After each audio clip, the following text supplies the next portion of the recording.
오늘 하나님께서 우리에게 주시는 말씀은 고린도전서 13장에 있는 말씀입니다.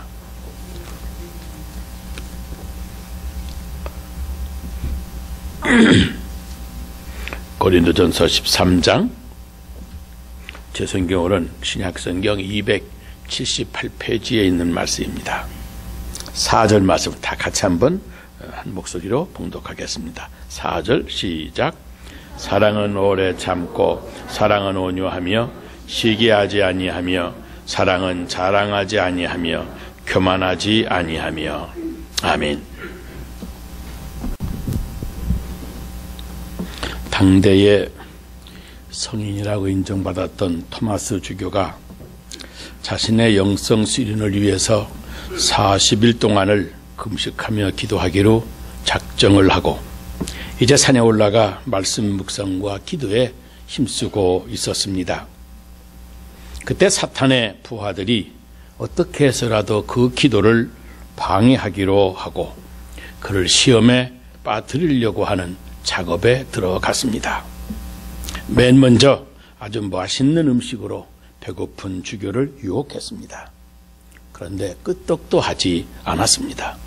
그 다음에는 의심하게 만들고 두려워하게 만들고 유격과 물질과 명예 같은 것으로 유혹을 했습니다. 그런데도 불구하고 이미 기도로 무장이 된 주교를 꺾을 수가 없었습니다. 번번이 실패했습니다. 심지어 금식 기도를 이제라도 중단하면 대주교가 되게 해주겠다고 유혹을 해도 그가 넘어지지를 않았습니다. 하는 수 없이 부하들은 사탄에게 찾아가 보고를 했습니다. 사탄이 빙그레 웃으면서 그러면 내가 한번 해보지 하면서 토마스 주교에게 접근했습니다.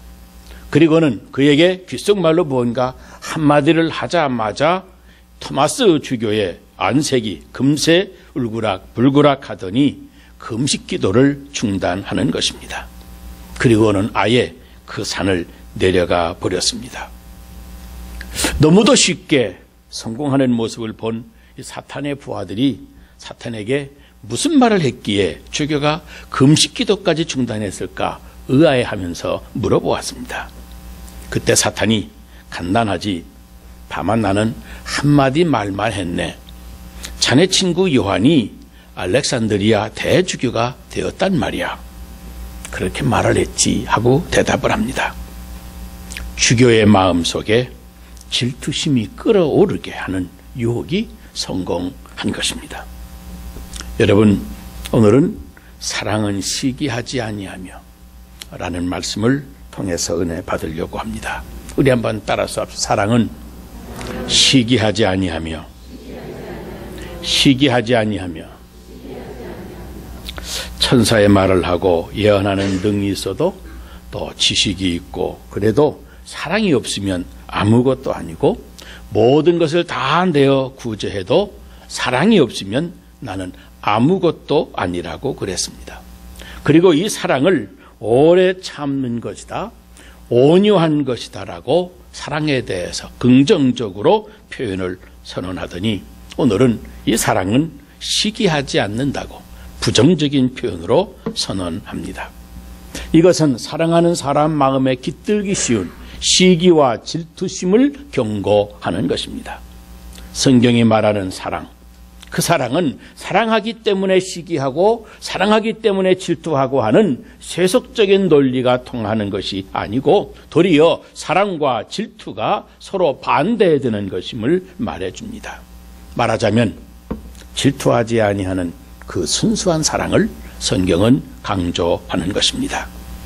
질투와 시기를 하나로 묶어서 사랑은 투기하지 않는다고 번역한 성경도 있습니다마는 아리스토텔레스는 질투와 시기를 이렇게 구분해 설명했습니다.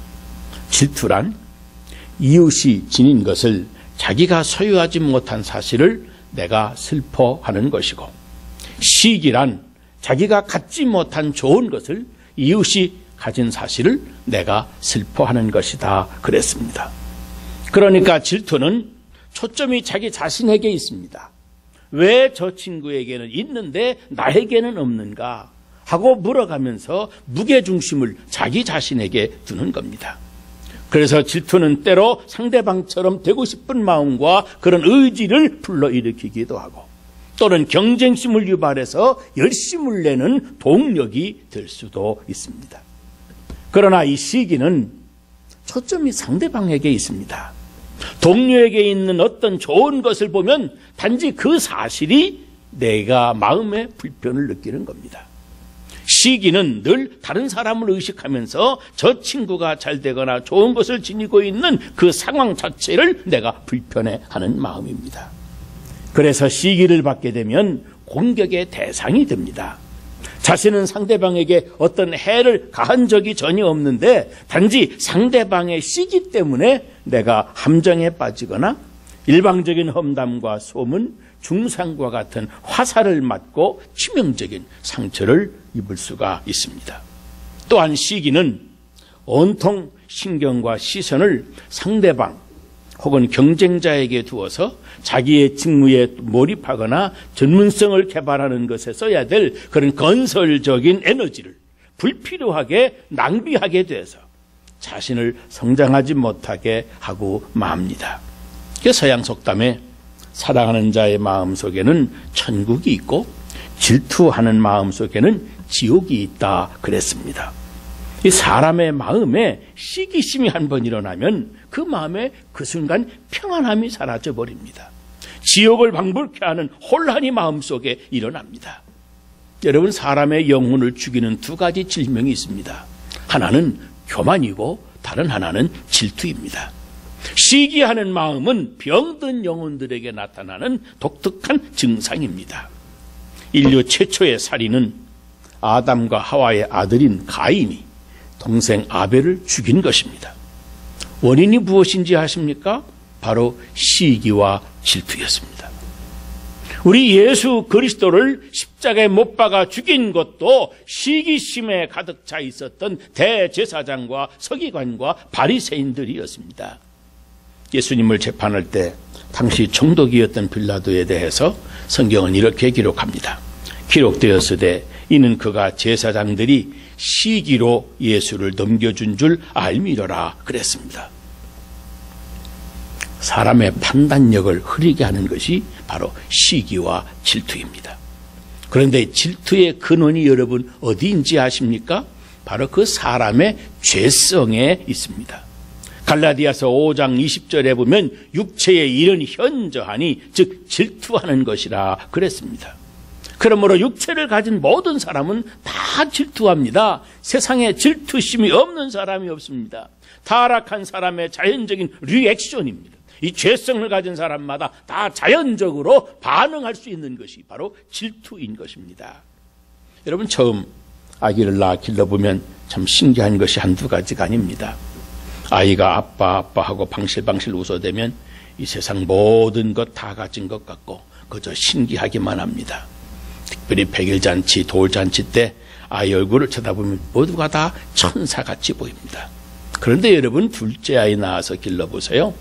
그렇게 천사 같은 아이가 부모가 없을 때 보면 슬그머니 동생 얼굴을 지 긋기도 하고 눈을 찌르기도 하고 그럽니다. 왜냐하면 죄성을 가지고 태어났기 때문에 그 아이도 지금부터 질투를 하고 있는 겁니다. 그러므로 질투는 우주적인 감정의 트라우마입니다. 남녀노소, 신자나 불신자나 누구에게나 이 질투하는 마음은 다 있습니다. 단지 어른이 되면 이거 표시가 좀 덜 나게 점잖게 꾸며서 나타나는 것뿐입니다. 영국의 처칠 수장 같은 유인에게도 이 질투심이 있었습니다. 그분은 개를 좋아하셨답니다. 선거 유세를 마치고 돌아올 때마다 개가 꼬리를 쥐고 반겨주면 그 피곤이 그만 다 싹 가신답니다. 그런데 한 번은 기차에서 내려서 집에 오는데 개가 주인인 처치를 쳐다보지도 않고 옆에 있던 비서에게 먼저 달려가서 꼬리를 쥐고 반가워하는데 그 순간 처칠의 마음속에 이상함을 느껴졌습니다. 그래서 속으로 다음부터는 내가 개를 만날 때까지는 내 비서를 아예 기차에서 내리지 못하게 해야 되지 하고 마음을 먹었답니다. 처칠 같은 훌륭한 사람에게도 여러분 질투심이라고 하는 건 있습니다. 누구에게나 다 있습니다. 그런데 여러분, 이 질투심의 밑바닥에 두 가지 인간의 악한 죄성이 웅크리고 있습니다. 하나는 이 질투심 밑바닥에는 상대방을 나에게 맞추려고 하는 이기심이 웅크리고 있습니다. 영어의 젤러스라고 이 그리스에서 나온 말인데, 로마에 대항을 해서 주권을 되찾기 위해서 혁명이라도 해서 우리가 나라를 독립해야 된다고 결성된 열심당원들을 젤롯이라고 불렀는데, 바로 그 말에서 이 질투라는 말이 나왔습니다. 그러므로 본문의 love is not jealous, 이 사랑은 상대방을 나에게 맞추려고 하는 이기적인 열심이 아니라고 하는 말입니다. 그런데 여러분, 사람이 결혼해서 살다 보면 상대방의 단점이 보이기 마련입니다. 그러면 내가 어쩌다가 저런 성격인 사람하고 결혼을 했나 싶어서 어떻게 하든지 저 남편의 성격을 내가 고쳐놔야 되겠다 하고 결심을 합니다. 그래서 어떻게 해서라도 우기고 싸우고 집안 뒤집어 놓아서라도 남편의 사고방식과 행동, 그 성격까지도 좀 바꾸어서 어찌하든지 나에게 맞는 사람으로 만들어 놓겠다고 그러는 겁니다. 그런데 여러분, 그런 때 남편은 무슨 생각을 굳히고 있는지 아십니까? 어떻게 해서라도 우기고 싸우고 집안을 뒤집어 놓아서라도 저 아내의 사고방식과 행동, 그 성격까지도 바꾸어서 나에게 맞는 여자로 만들어 놓아야 하겠다. 똑같은 결심을 하고 있는 겁니다. 한번 여자분들, 남편 성격을 성공적으로 바꾼 사람이 얼마나 있는지 아십니까? 그런 열성 가지고 남편 또는 아내의 성격을 고친 사람 세상에 그 사례가 하나도 없습니다. 결국 하다 기권하고 할 수 없구나, 그냥 되는 대로 함께 살아야 되지 체념하고 마는 겁니다. 여러분, 아내의 잔소리 듣고 성격 고친 남편 하나도 없고요, 남편의 잔소리 듣고 성격 고친 아내 하나도 없습니다. 사람은 상대방을 나에게 맞추려고 하는 것이, 그것이 사랑이 아니기 때문에 그렇습니다.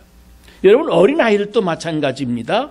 아이들 행동과 성격, 그 마음에 안 들면 다 각각 자기 마음에 맞는 이상형인 인간으로 아이들을 키우겠다고 아이들을 달달 볶습니다. 아버지는 아버지대로, 엄마는 엄마대로 눈만 뜨기만 하면 아이들 꾸중하고 야단하고 심지어 때리기도 하고, 그래서 아이가 더 좋아지고 정서적인 문제까지 생기는 경우가 얼마나 많습니까?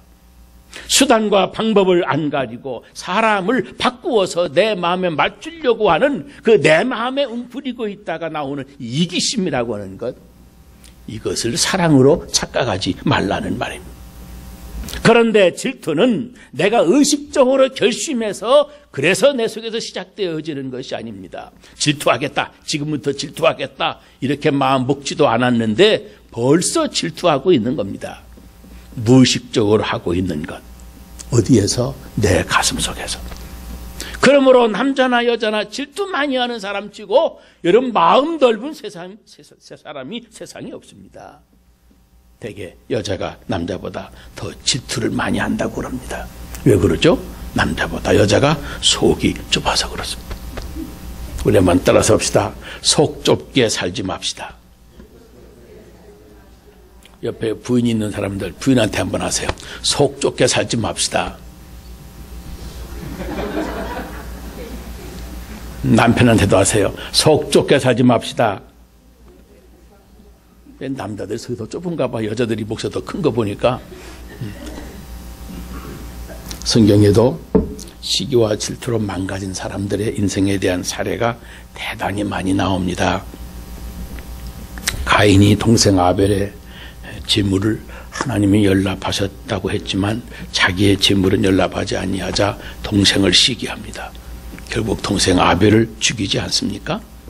아브라함의 아내 사레가 여종 하갈이 먼저 잉태해서 자기를 멸시하자 이를 시기해서 하갈을 학대하게 됩니다.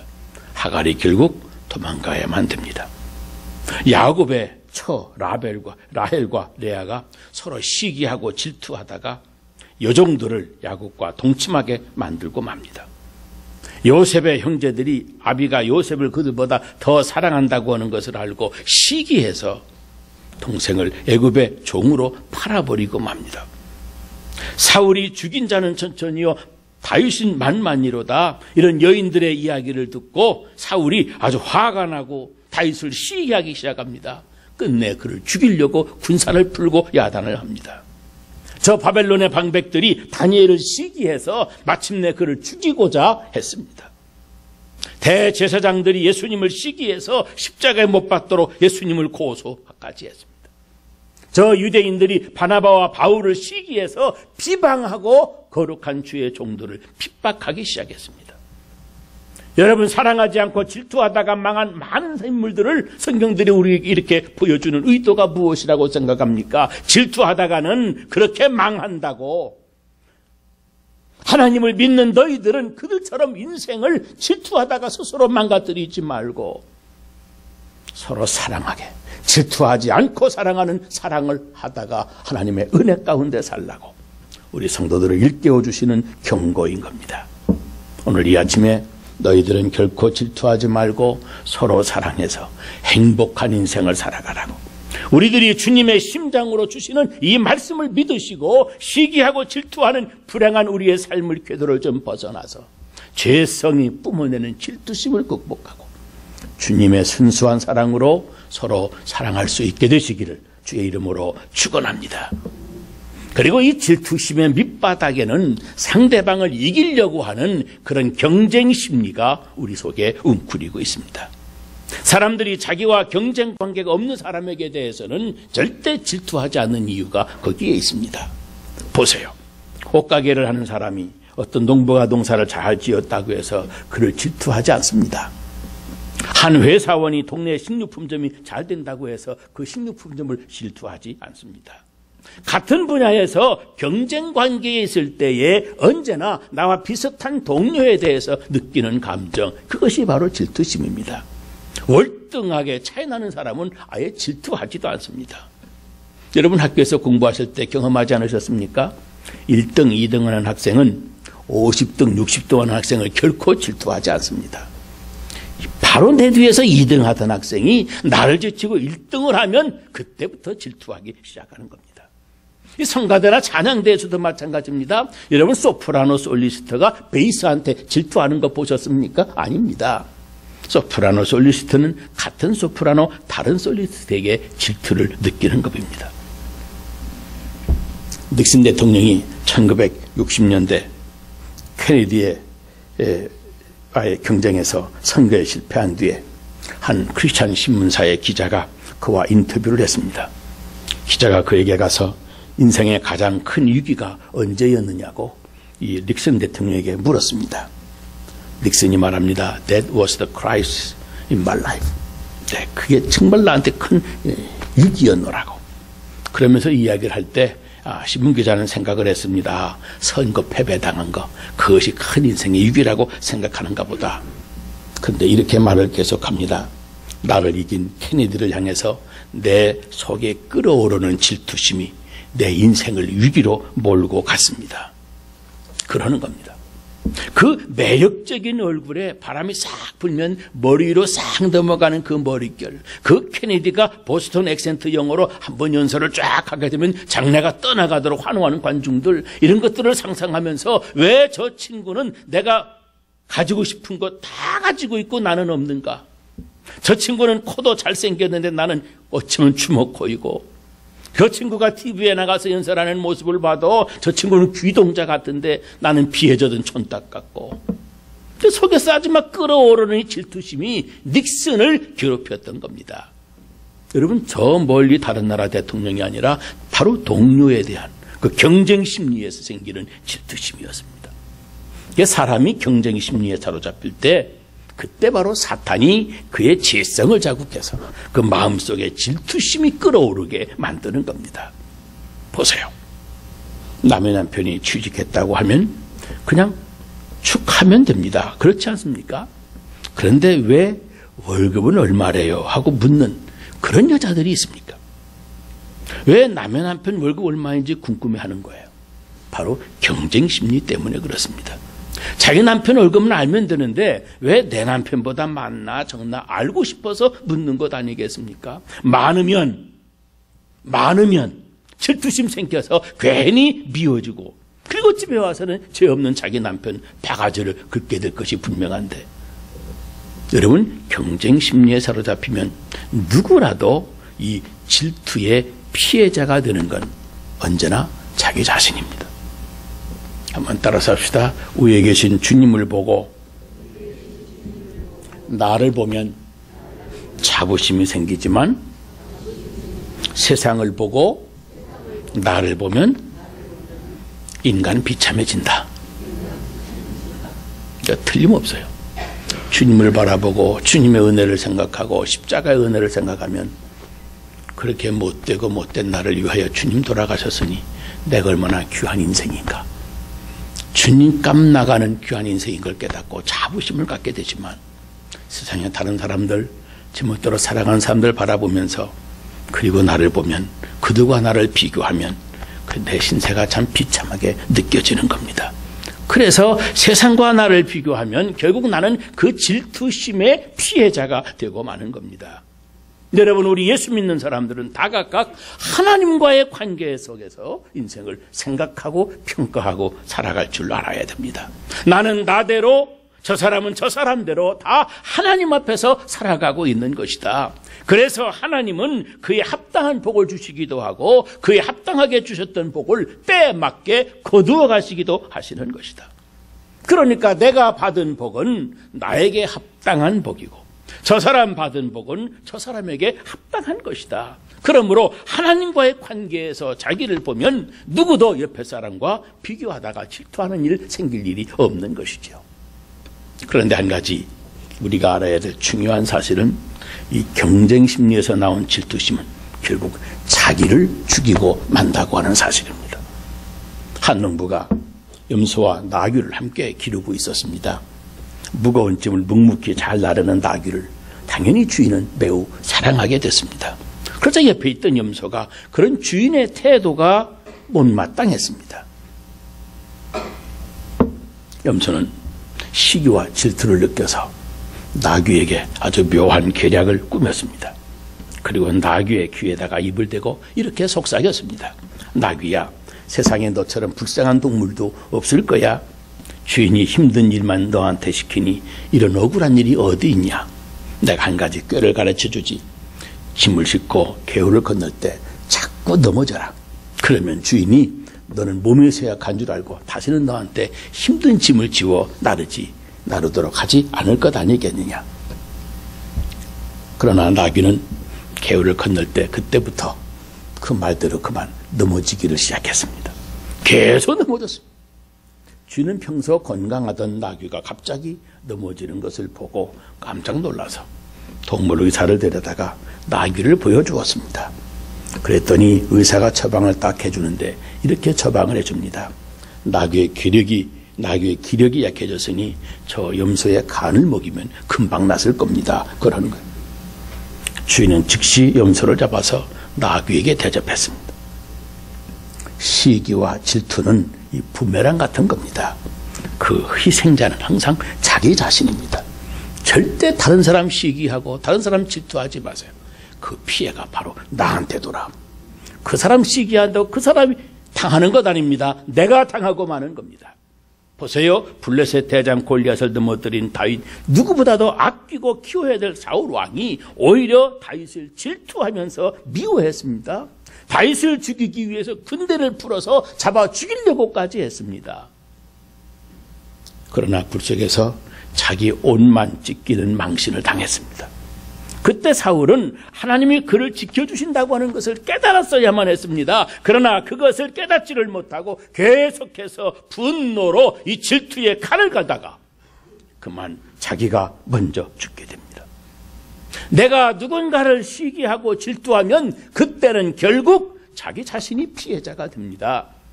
그러기에 우리들은 사람들과 함께 어울려 살면서 이 시기와 질투를 넘어서는 방법을 다 각각 배워야 됩니다. 어떻게 해야 되겠습니까? 제일 중요한 것이 무엇보다도 다른 사람과 자기 자신을 아예 비교하지를 말아야 됩니다. 왜 사람의 마음속에 시기와 질투가 들어오는가? 이 비교의식이 있기 때문에 그렇습니다. 나와 다른 사람을 비교하는 겁니다. 나는 이런데 저 사람은 왜 저럴까? 내가 가지고 있지 아니한데 저 사람은 왜 그것을 가지고 있을까? 나는 나쁜 것을 가지고 있는데 저 사람은 왜 더 좋은 것을 가지고 있을까? 나보다 저 사람은 잘난 것 같지도 않은데 저 사람은 저렇게 형편이 특별하게 좋게 사는 것일까? 이게 비교의식 아니겠어요? 이 비교의식은 다른 사람이 무엇인가 잘 되지 않는 것을 볼 때는 절대 생기지 않습니다. 다른 사람이 불행해지는 것을 보면서 나에게는 왜 저런 불행이 오지 않을까 그렇게 부러워하는 사람이 보셨습니까? 언제나 시기와 질투라고 하는 것은 다른 사람이 나보다 더 잘 되는 것을 볼 때 생기는 겁니다. 자기와 다른 사람을 비교할 때 우리 마음에 제일 먼저 생기는 것이 바로 시기와 질투입니다. 괜히 그 사람이 미워집니다. 괜히 그 사람이 보기가 싫어집니다. 그러면 다른 사람들에게 말할 때에도 좋게 말하지 않습니다. 비틀어서 말을 하게 됩니다. 그래서 사촌이 땅을 사면 축하하고 같이 기뻐하고 즐거워해야 되는데 그게 안 되는 겁니다. 왜냐하면 나는 땅을 사지 못했는데 저 사람은 많은 땅을 샀기에 내 마음이 불편해지는 겁니다. 이것을 배가 아프다고 표현을 하는 겁니다. 요셉의 형들 처음에는 이 비교의식 때문에 요셉을 시기하기 시작했습니다. 아버지 야곱은 엄마도 없이 자라는 요셉의 모습을 볼 때 마음이 너무도 치근했습니다. 다른 아들들이야 자기를 낳아준 엄마도 있고 형제들도 함께 있지만 이 11번째 아들인 요셉은 엄마도 없고 동생이라고 해보아야 아주 어린 베냐민 하나뿐이기 때문입니다. 그래서 야곱은 요셉이 혹시나 용기를 잃어버리지 않을까, 엄마 없는 것으로 인해서 마음에 상처를 받지 아니할까 측은하게 생각하면서 요셉에게 사랑한다는 사랑의 표현을 적극적으로 해주고 싶었습니다. 그래서 야곱은 다른 형제들과 좀 색다른 채색 옷을 만들어서 요셉에게 입혀주었습니다. 그런데 그 형제들이 이 색다른 채색 옷을 입은 요셉을 자기들과 다르다고 비교하기 시작을 했습니다. 그러자 그들의 마음속에 미워하는 마음이 생기기 시작했습니다. 드디어 미워하기 시작했습니다. 만약 그 형제들이 비교의식을 갖지 않고 그냥 동생 요셉을 이해하려고 했다고 한다면 요셉을 더 측은하게 여기는 마음이 그 속에 생겼을 겁니다. 그러나 비교하는 마음이 들어가자 결국은 이 형들이 글쎄 동생을 팔아넘기고 평생 동안 그 죄책감으로 시달리며 살아야만 했습니다. 아버지 야곱이 돌아가신 뒤에도 그 죄책감에 시달려서 요셉을 찾아와서 자기들을 용서해달라고 할 정도였습니다. 그렇게 자기와 다른 사람을 비교할 때 스스로 자기들 인생만 고통을 당하게 되는 겁니다. 그러므로 여러분, 우리는 서로 사랑을 하고 사랑을 받으면서 인생을 살아갑니다. 무엇보다도 가정에서 그리고 교회 생활에서 이 시기와 질투는 절대 비교의식에서 시작한다고 하는 것을 깨닫고 여러분 가까운 사람끼리 어린 아이들같이 서로 시기하고 질투하지 말아야 됩니다. 다른 사람이 잘 되는 것을 볼 때 우선 잘 됐다고 칭찬해 줄 줄 알아야 됩니다. 같이 기뻐할 줄 알아야 됩니다. 그 성경은 즐거워하는 자와 함께 즐거워하라, 슬퍼하는 자를 볼 때 함께 슬퍼하라고 말씀했습니다. 물론 내 마음에 질투가 일어날 때 그때 자신의 질투를 억지로 합리화시키려고 하지 말고 하나님 앞에서 그 죄된 심성, 질투심을 가지고 주 앞에 다 고백을 해야 됩니다. 그리고 다른 사람들을 위해서 기도하되 그 사람이 축복받고 그 사람이 성공하는 것을 기쁨으로 축하하고 동참할 줄 알아야 됩니다. 항상 내 생각 속에 하나님을 첫 번째로 두고 하나님 앞에서 살아가고 있다고 하는 것, 그리고 그분의 영광만을 위해서 내가 주를 섬긴다고 하는 것 잊지 말아야 됩니다. 이런 마음을 가지고 살아가는 사람, 그 마음속에는 절대 비교의식이 들어오지를 못합니다. 사랑하는 성도 여러분, 우리 모두가 다 비교의식을 버리고 이 질투심을 극복해서 여러분도 분에 넘치는 은혜와 사랑, 그 축복을 주시는 오직 그 하나님만을 바라보고 서로 계속 사랑할 수 있는 사랑의 성도 여러분이 다 되시기를 주의 이름으로 축원합니다. 기도하겠습니다.